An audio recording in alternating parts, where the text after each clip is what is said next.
ہمارا دین ہمیں حیا کا درس دیتا ہے، حیا کا سبق دیتا ہے اور ہمیں پردے کی ترغیب کرتا ہے، اور اس کے احکام عرب کے شعراء کے قصائد سے ہم نے اخذ نہیں کیے ہیں، پردے کے احکام ہم نے قرآن سے اخذ کیے ہیں۔ قل للمؤمنین یغضوا من ابصارہم ویحفظوا فروجہم، اے محبوب مومن مردوں کو خطاب کرتے ہوئے آپ ارشاد فرمائیے کہ یہ اپنی نگاہوں کو نیچا رکھیں اور اپنی شرم گاہوں کی حفاظت کریں۔ اللہ کے محبوب نے ارشاد فرمایا کہ جو اپنے دو جبڑوں کے درمیان یعنی زبان اور دو ٹانگوں کے درمیان پارسائی کی جگہ ان دو چیزوں کی مجھے ضمانت دے دے، میں محمد انہیں جنت کی ضمانت دیتا ہوں صلی اللہ علیہ وآلہ وسلم۔ تو فرمایا کہ یہ ان کے لیے بہت ستھرا ہے، بے شک اللہ کو ان کے کاموں کی خبر ہے، تم کبھی بھی اس سے مخفی نہیں رہ سکتے، تمہارا کوئی عمل اس سے پوشیدہ نہیں رہ سکتا۔ یہ حکم مردوں کے لیے تھا کہ نگاہوں کو نیچا رکھیں اور اپنی پارسائی کی حفاظت کریں، یہ ان کی ستھرائی کا ذریعہ ہے، ان کے باطن کی پاکیزگی کا سامان ہے۔ جب نظر پاک ہو جاتی ہے تو پھر دل پاک ہو جاتا ہے۔ 40 دن تک جو شخص اپنی نگاہ کو مکمل پاک کر لے اس کو نماز کا حظ آنا شروع ہو جاتا ہے، اس کا سرور آنا شروع ہو جاتا ہے، اس کی کیفیت آنی نہیں۔ 40 دن بڑے نہیں ہوتے، یہ مشق کر کے دیکھنی چاہیے۔ تو اس لیے جب نظر پاک ہوتی ہے تو عبادات میں حظ، لطف اور سرور ملتا ہے۔ نظر پاک ہوتی ہے تو پھر خیال بھی پاکیزہ ہوتے ہیں، نظر پاک ہوتی ہے تو پھر سوچیں بھی مثبت آتی ہیں۔ وَقُلْ لِلْمُؤْمِنَاتِ، اور اے حبیب اہل ایمان عورتوں سے فرمائیے، انہیں حکم دیجیے یغضضن من ابصارہن کہ وہ بھی اپنی نظروں کو نیچے رکھیں، اپنی نظروں کی حفاظت کریں۔ مرد تو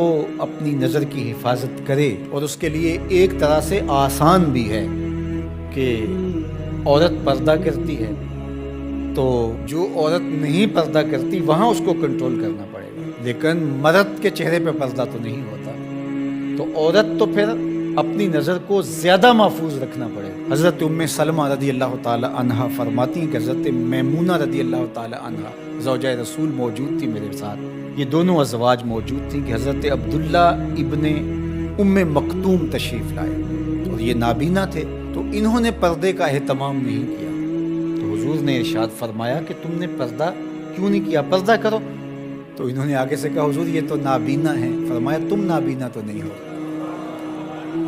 وَيَحْفَظْنَ فُرُوجَهُنَّ، اور اپنی پارسائی کی حفاظت کریں، اپنی آبرو کا پہرا دیں۔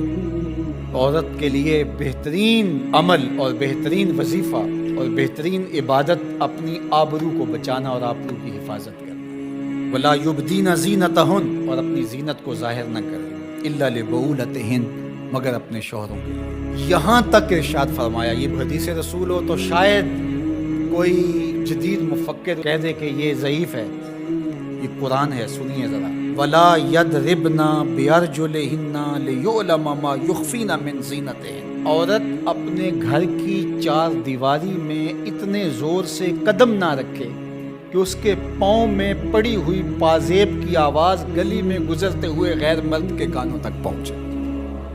یہ قرآن ہے، حالانکہ گلی سے گزرتے ہوئے مرد کو کیا پتا کہ جس کے پاؤں میں پڑے ہوئے پازیب کی چھنکار کی آواز باہر آ رہی ہے وہ بوڑھی خاتون ہے یا 7 سال کی بچی ہے، اسے تو نہیں پتا، اور اس کو بھی نہیں پتا کہ باہر کوئی گزر رہا ہے یا گلی خالی ہے یا کوئی بوڑھا گزر رہا ہے یا کوئی بچے گزر رہے ہیں، لیکن اسے یہاں تک حکم دیا کہ تیرے پاؤں میں پڑی ہوئی پازیب کی چھنکار، تیرے پاؤں میں پڑے ہوئے جوتوں کی آواز بھی ایسی نہیں ہونی چاہیے کہ غیر مرد تک وہ پہنچ کر کے اس کو متوجہ کرے۔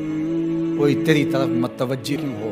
اس لیے کہ تو شہزادی ہے اسلام، تو بیٹی ہے فاطمہ کی، تو بیٹی ہے عائشہ کی، تو مغرب کی ٹینوں نہیں ہے، تو مشرق کی بیٹی ہے۔